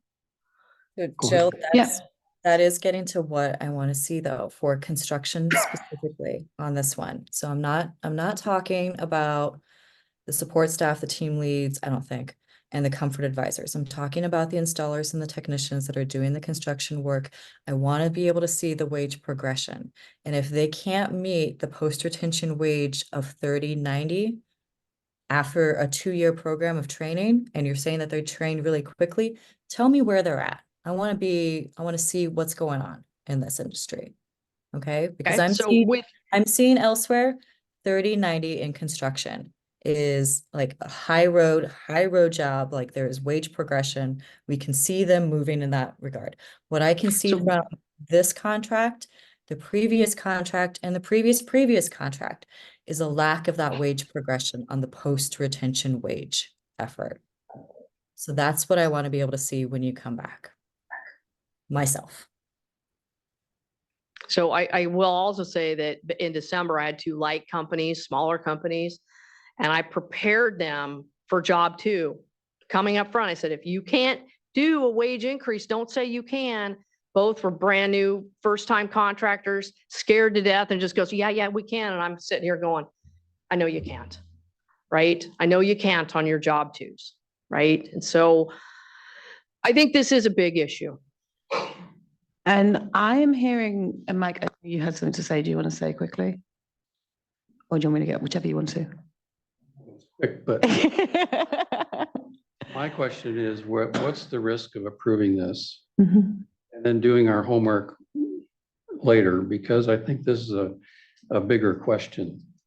When we compare salaries to construction, that's a big thing. Now, this organization happens to be not a non-union shop. So are we comparing it to other non-union shops or union shops? And is there any difference?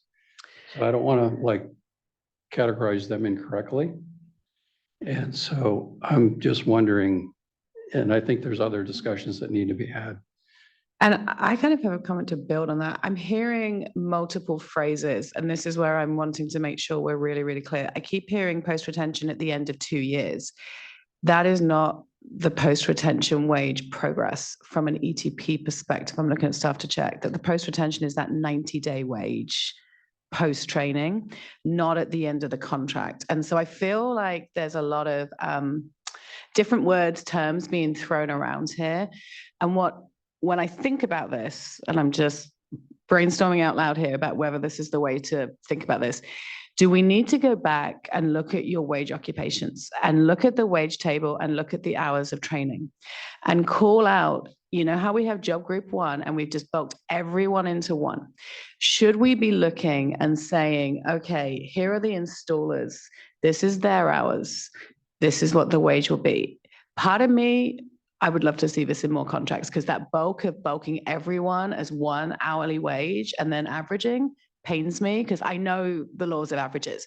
So I'm looking at you, Jill. Is this something that we should think about for this contract to really be able to feel comfortable and help with addressing? We do have some coming out at post-retention wage of potentially at 30 something, because I think you have people who are making 30 something an hour from what you've told me. I brought the wage Post-training, table yeah, too. post-training. So you do have some who are going through training that do actually meet at the end of training, and their post-retention wage are moving to the $30. You have others who are, I'm going to call new in their role, who are progressing at the end of their training and at the end of post-retention wage, not the contract. You can say very clearly they may be at $25.98, for example. But you could write in the narrative of how we have seen in prior contracts, this percentage actually then going on to 30 something, but you have some that are hitting that 30. And I think that's where I'm hearing the rub is this $30 an hour one. There is a lot of progression from what I'm hearing in this program. I think we need clarity in the wage tables of trainees and the hours and what they're coming to. So we're clear that we do have some coming at post-retention, not post-training, because again, this is post-retention, not the end of the contract. And I want to make sure we're clear on that. I'm hearing you, but I also wanted to echo what Member Hill's comments were, because, and since we're digging in, I don't want to leave this unsaid, is that we also have to delineate not only between union and non-union, but also commercial versus residential rates. Correct.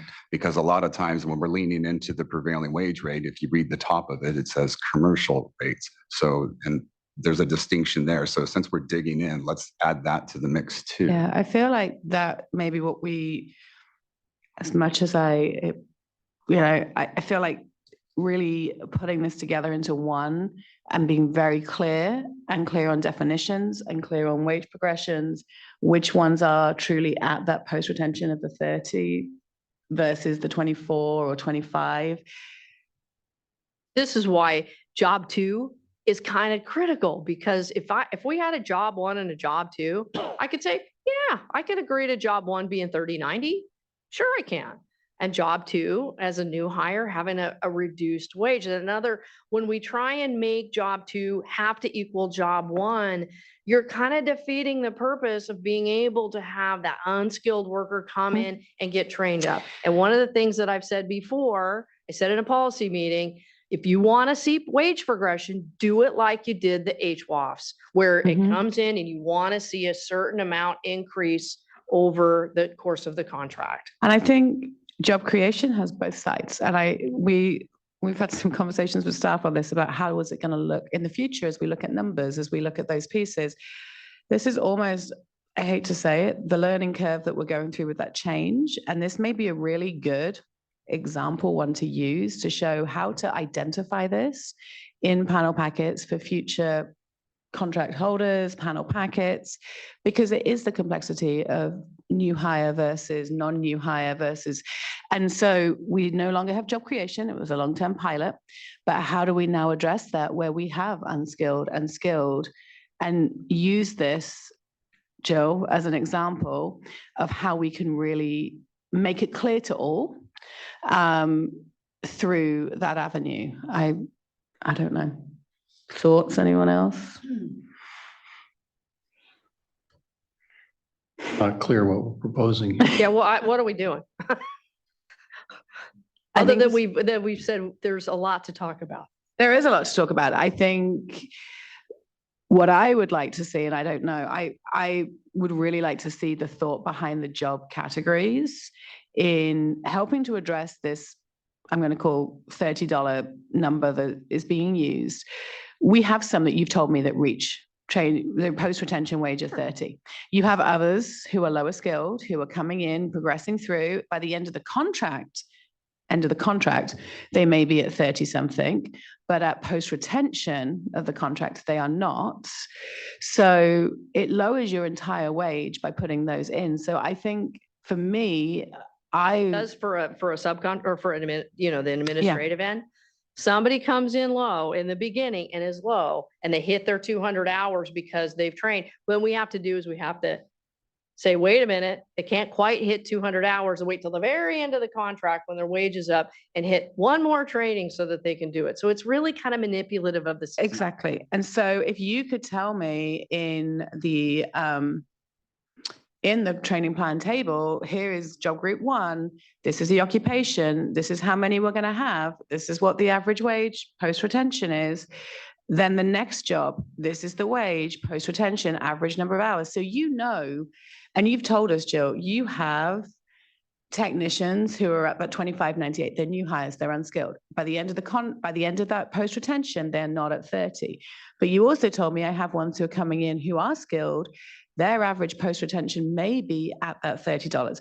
What I want you to be able to show is how you are moving people to that where you are already doing it. It's just, I know it hurts in asking to raise everything up to 30. That's what I'm trying to help you with. Like, if we were to table this, bring it back, and you put those categories in that table, we are starting to show that, yes, you have people being there, but you're also training under. So it helps with your lower wage, but also your higher wages. It's clear to all that there are wage progressions, that you're training different populations. I find this when I look at wage tables and just that job group category 1, I'm like, the laws of averages pull you down.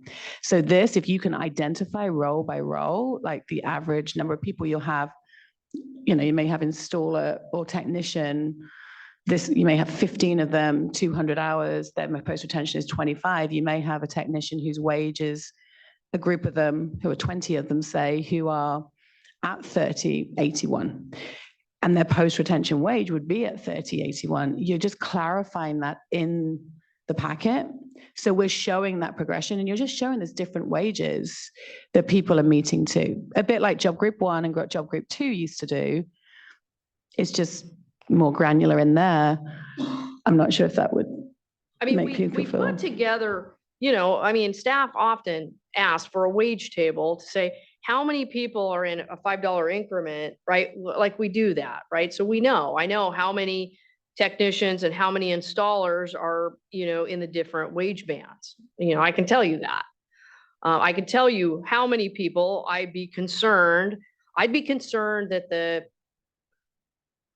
probably 70 people and the 75 people in this contract may not hit 30.90 at the end.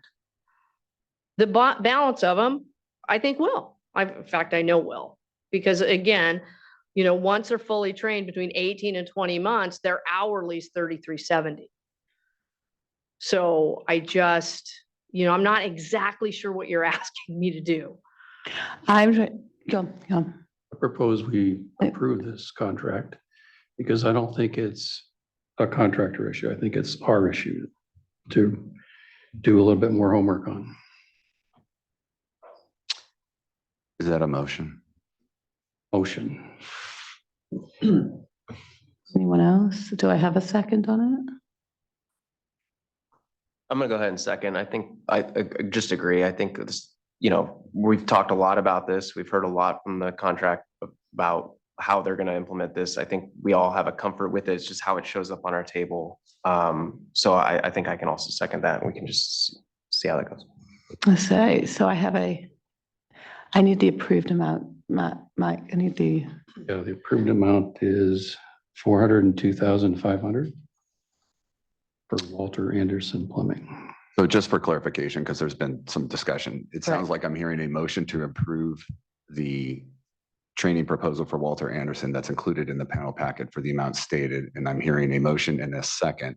So Correct. we wouldn't leave an opportunity for public comment. And where I'm going. I hear there's a motion down at the end with Mike and Chris. Do I have any public comment? No public comments. No public comments? All right. Can I get a roll call vote, please? Chris Dombrowski. Michael Hill. Hey. Rebecca Betancourt. Aye. Tracy. Aye. Addison Hill. And Gretchen Newsom. Nay, I really want to see wage progression on this. Nay. There were 3 and 3. I'm looking at. The first for me. perhaps we should pause and we can go back and look to see if we get the rule right. I'm thinking maybe take a break. Take a break. Come back. It is 11 o'clock, But we have a motion, we have a second, and we have a 3-3 vote. I just want to go brush up before I make my statement. Okay, so I'm going to give you 10 minutes. Fair enough. All right, so it's 11:01, so 11.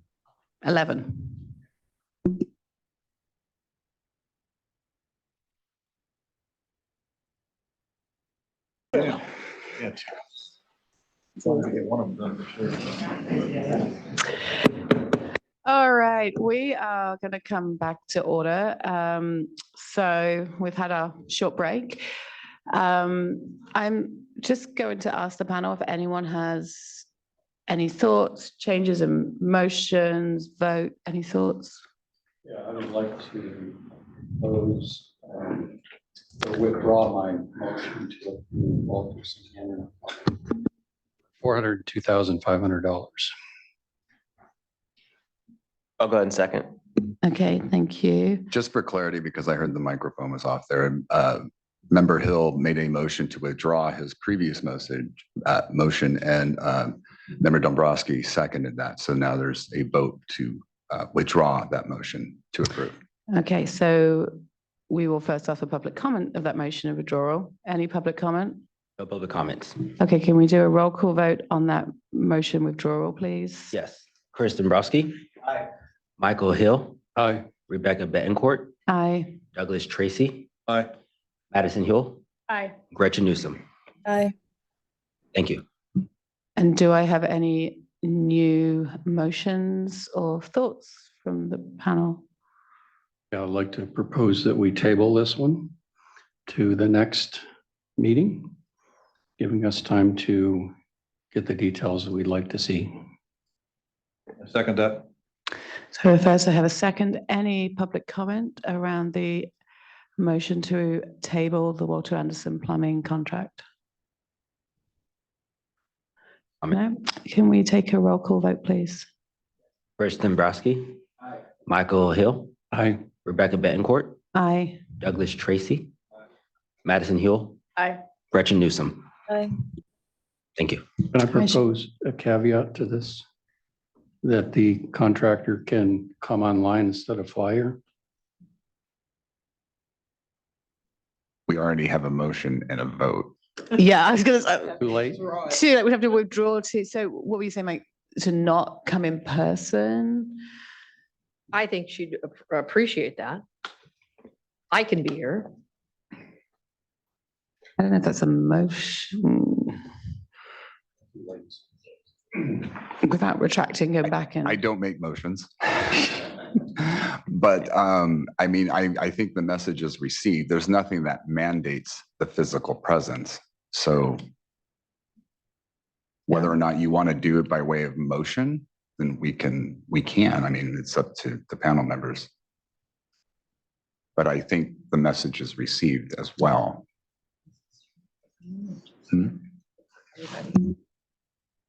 I would say, let's keep it as tabled and we'll work out. I don't think it's something we would vote on whether we'd ask someone to come or not come. Someone's going to have to come to panel. I just don't know if there's a way of who. I guess the reason why I kind of question is just because when we're talking about that, we're talking primarily Bagley-Keene requirements. Correct. Bagley-Keene requirements really talks about the panel members. There's nothing in there regarding our applicants, our proposers, public comment, et cetera. I just want to chime in and say, I just agree with what Michael's saying. GoBiz operates a lot of different panels and committees, and we constantly have people remote in presenting just because. Yeah, because we can't vote on Bagley-Keene requirements. Correct. Yeah. I think I gently guided you in that particular direction. So we will leave it as where we are. We're tabling this until a future panel meeting. Correct. I'm hearing a motion that was approved to table this to the next panel meeting is what I heard. Correct. And it was voted all in favor, correct? So the motion was adopted to table. Thank you. And we will find out if she has to come. Okay. Good morning, panel members. Next, we have tab 8, a proposal from Advanced Integrated Pest Management. They are a first-time contractor requesting $316,560 to train 243 workers, including 39 new employees. Training will take place at Advanced Integrated Pest Management's locations in Sacramento, Placer, San Joaquin, Merced, Contra Costa, Santa Clara, Sonoma, San Diego, Sutter, and Butte counties. A representative from Advanced Integrated Pest Management is present to answer any questions. Hi, good morning. My name is Deborah Romani. I'm the Vice President for Advanced Integrated Pest Management. We are a pest control service provider throughout California, and we do residential, commercial pest control as well as commodity fumigation. I'm happy to answer any questions that you have, and I appreciate you taking the time. Thank you. Does the panel have any questions? I have one. What certifications are trainees receiving? Are they receiving anything within the pest control world? They're receiving quite a few. I made an extensive list of all of our trainings, but highlighted the ones that actually result in a certification. So we have LEED certifications, Healthy Training, Healthy Schools Act. We have the different licensing levels. So we have field representative licensing, we have operators, we have trappers licenses. We have quite a wide variety depending on the service areas and what their aspirations are within the company and the industry. Not all of our trainings result in a certification, but a great many of them do. And those are the ones that project them through their career and also their pay scale. Okay, fantastic. I just know there's often many in those industries to give them the safe use of chemicals and all the rest of it. So no, fantastic. Any other questions from the panel? Can you talk to us about the wage progression for the job classification, specifically with the field tech? I believe that those are the ones that are applying the chemical use of that and receiving the certifications for that training, correct? Sure. Yeah. If you come into our industry as a green employee, usually start with an applicator's license, which allows you to do the application, but not the diagnosis of the treatment plan. So when they come in as a green employee, they're usually starting with the applicator's license, but they're trained by a field representative who's able to kind of guide them in the application of it. And then as they progress to field rep, that's when they can do pest identification, they can build treatment plans, and they have kind of the technical expertise, being able to recommend that to the customer. So it's important for them to get to that point, to have longevity in that career. So our progression is always that most people do not get to stay as an applicator for very long. It's just not really conducive to what they need to be able to accomplish in this industry. So us being able to get them further along, there's 3 different levels of field rep licensing. And there's also a branch 3 license requirement that is strictly wood destroying organisms and termites. So that's up to the technician. If they wish to kind of further their career and go into the termite specialty, they can.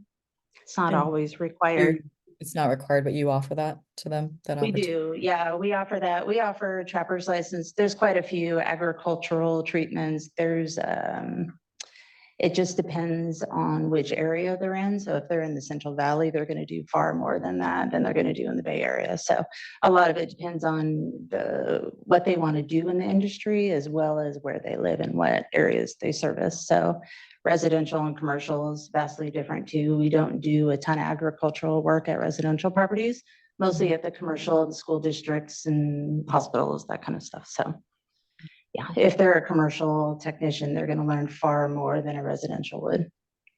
Got it. Thank you. Any other questions from the panel? Do I have a motion? Motion to approve training proposal for advanced integrated pest management, contract number ET 24-0237. Total ETP funding of $316,560. Second? Second. Thank you. Any public comment on this proposal? No public comments. And if I can get a roll call vote. Person Dombrowski. Michael Hill. Aye. Rebecca Betancourt. Aye. Douglas Tracy. Aye. Madison Hill. Aye. Gretchen Newsom. Aye. Thank you. The motion's adopted. Thank you so much. I appreciate it. Thank you, panel. Tab 9 is a proposal from Butte County Office of Education. They are a first-time contractor requesting $374,940 to train 116 trainees.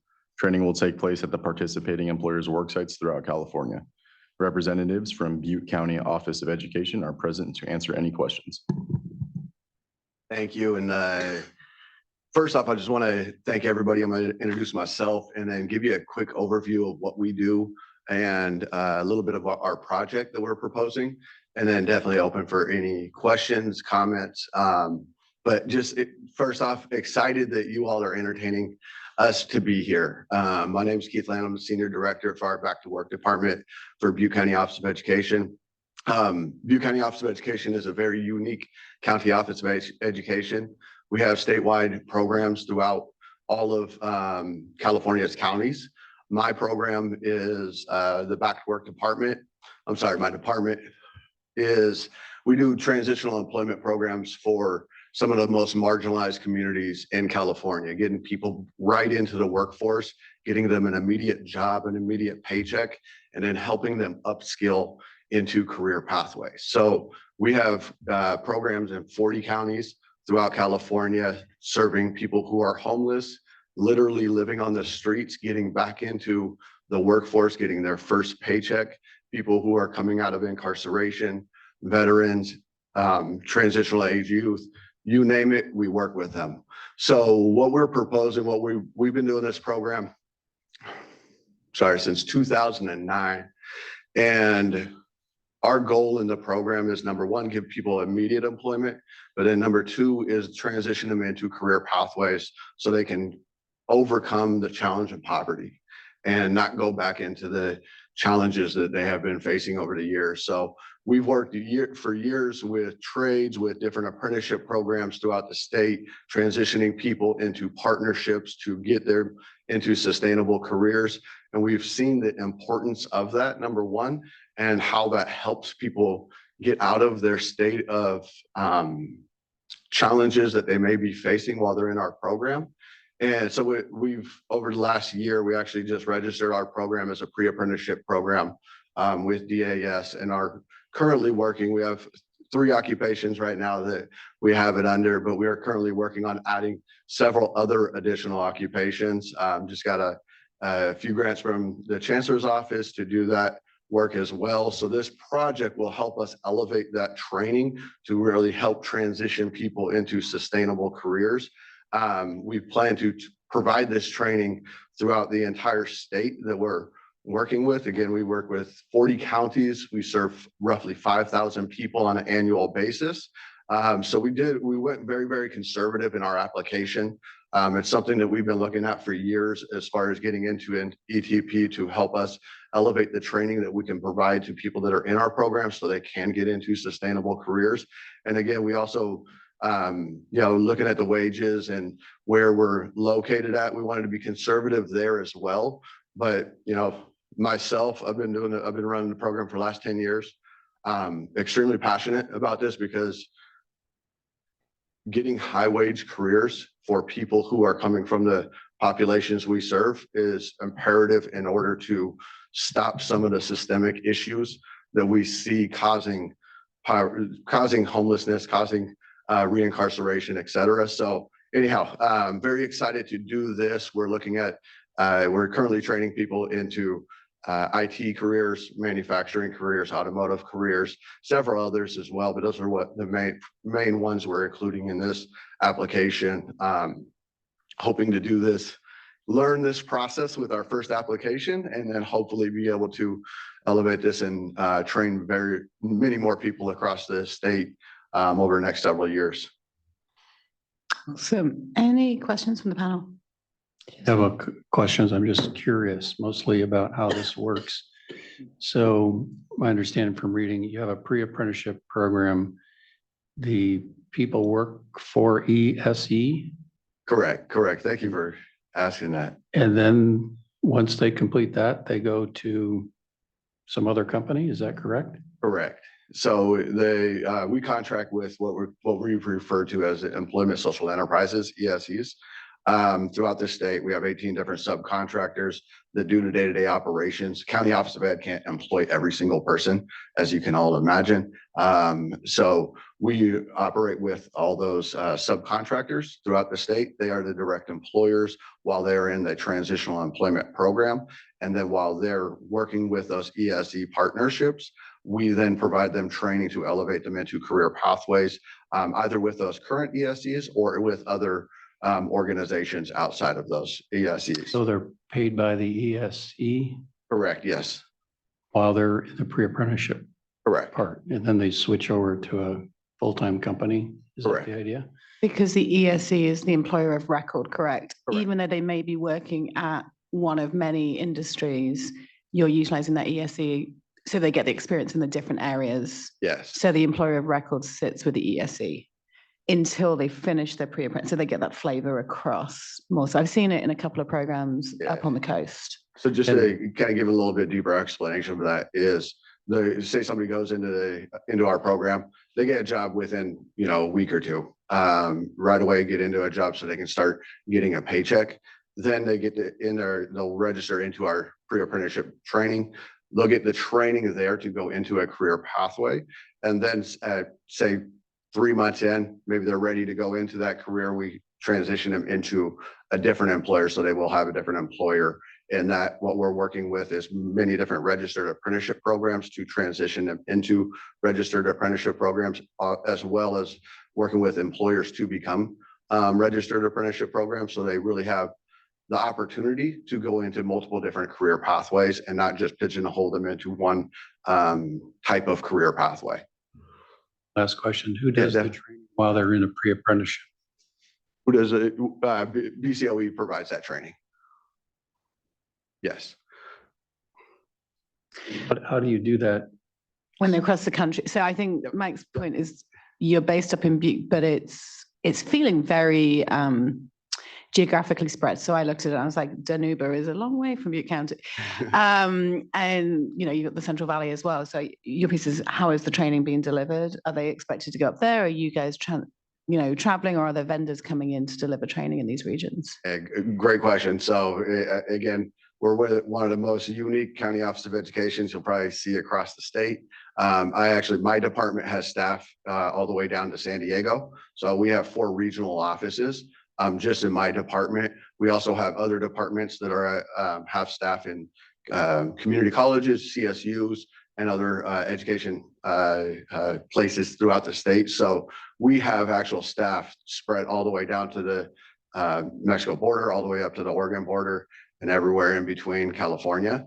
So it will be staff in those regions providing that training.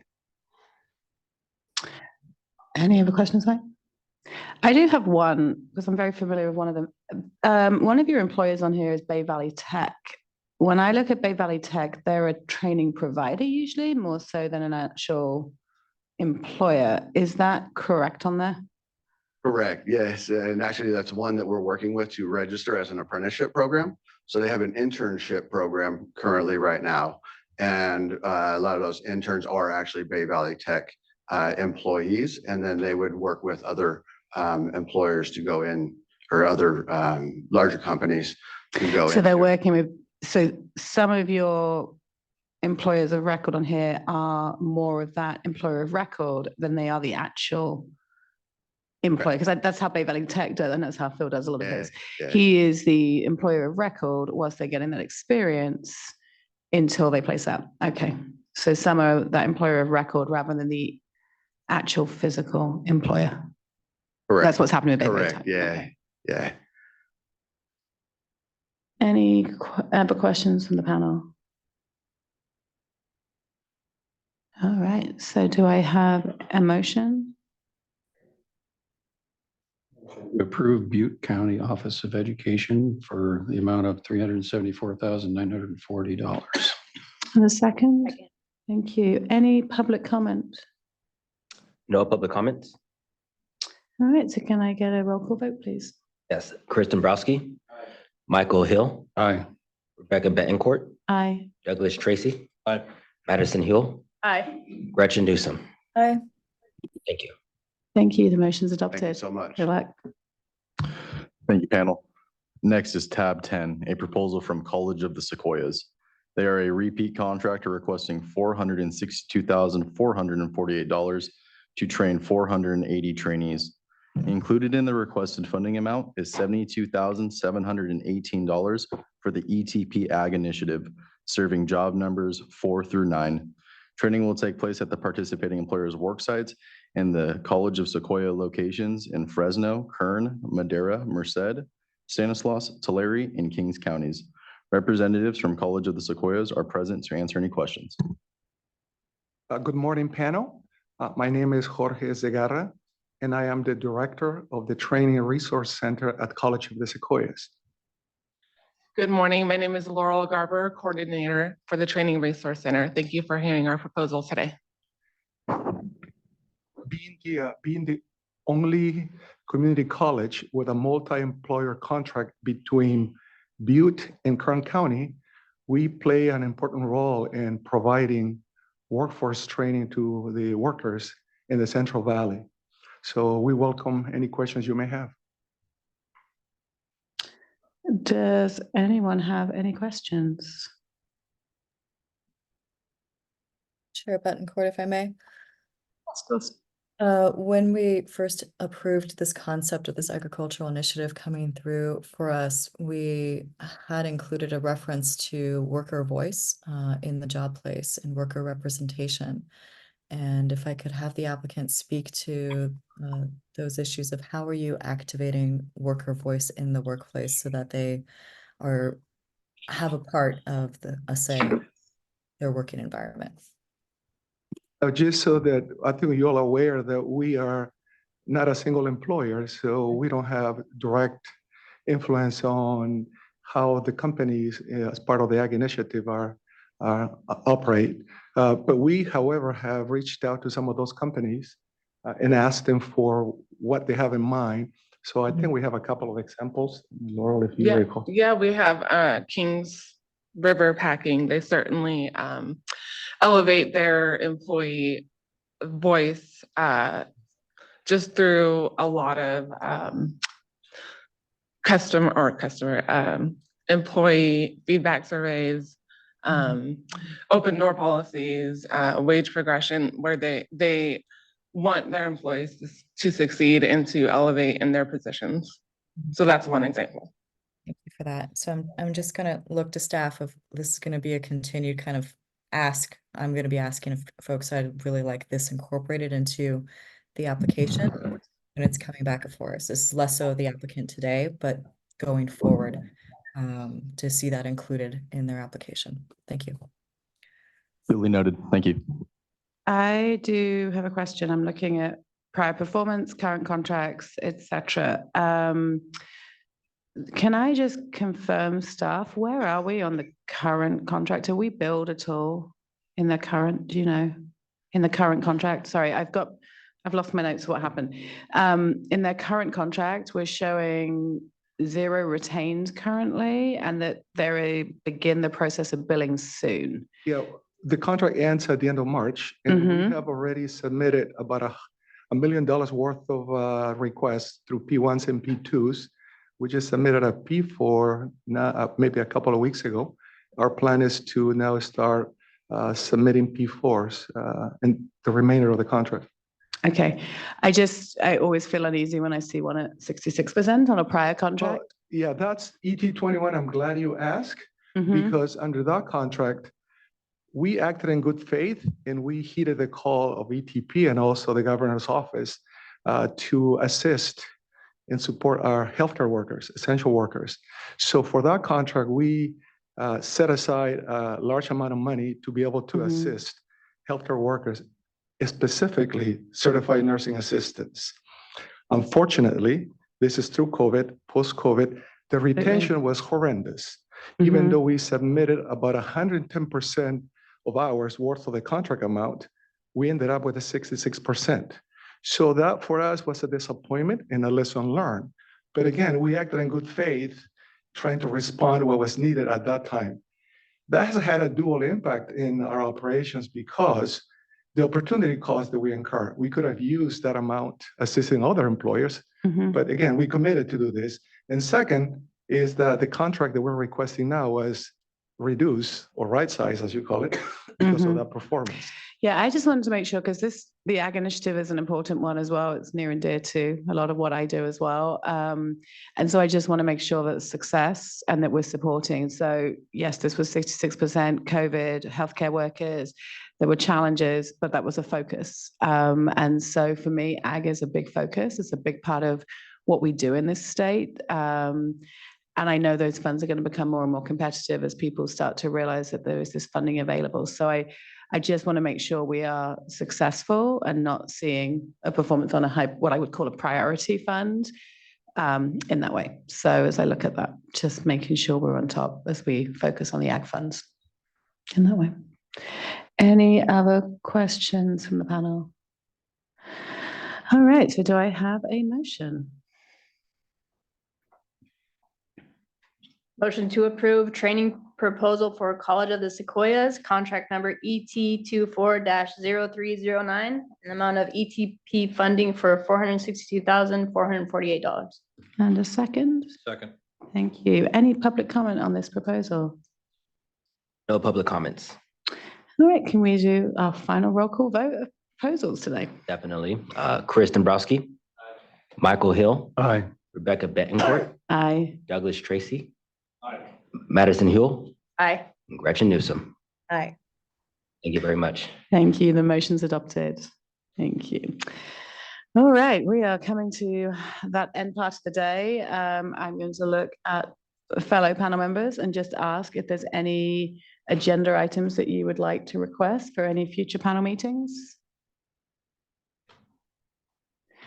I take that silence as none. Do we have any public comments on matters that are not on the agenda? No public comments. Public comments. All right. So I guess it's coming to that. I'm looking for a potential motion, I think, to adjourn this meeting. Motion to adjourn. Do I hear a second? Second. Do I really have to roll call vote this one? I'm just asking. Arguably, yes, because if you're putting me on the spot for remote location and remote access, votes shall be done by roll call. Okay. All right. So I guess any public comment before we adjourn, motion adjournment? No public comment. Let's get this roll call done. Got it. Chris Dombrowski, Michael Hill, Aye.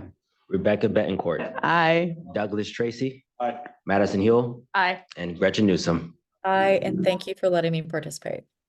of course. Thank you, Gretchen. All right, we are going to adjourn this meeting. We're done. Minutes and the agenda. Yeah.